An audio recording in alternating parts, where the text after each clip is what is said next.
friends, I am Avi and today I am going to prepare an South Indian dish that is cucumber pachadi, generally used in like sadya, and I am here going to explain you how you can prepare it. It is a very easy and simple recipe. To make it feel and like South Indian, you can use that coconut, freshly grated coconut and coconut oil that can feel you like it is a typical South Indian dish. It is generally used in like dinners, and you can prepare it for buffets and salad in kitty parties also. So do not waste any time. Let's start. So for this, I have taken a one chopped cucumber. You can grate it also if you like, but I have done it with the chopped. And I have taken like 500 ml of full yogurt, and you can just mix it and keep aside for at least 10 minutes.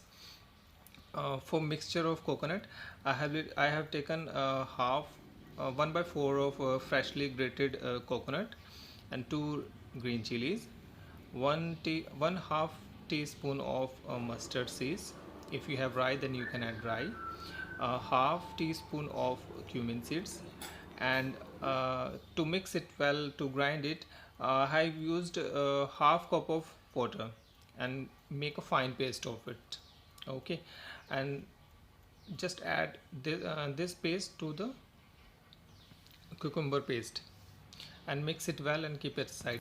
If you wanna add salt, you can add it now or later after when you are going to serve it. For tempering, I have just taken 2 teaspoon of coconut oil that gives a full South Indian flavor, and half teaspoon of mustard or rye, 2 dry red chilies, and 7 to 8 curry leaves. You just give a less toast to this, and or otherwise when it's going to spark, just pour it down to the mixture. So I have prepared it so well. So let's write in comment box if I have done something wrong to it. So if you have any objections or anything like that, you can just write in the comment box. So if you like my videos, please like, share and subscribe. I will coming soon with the next Onam dish. Till then, bye bye.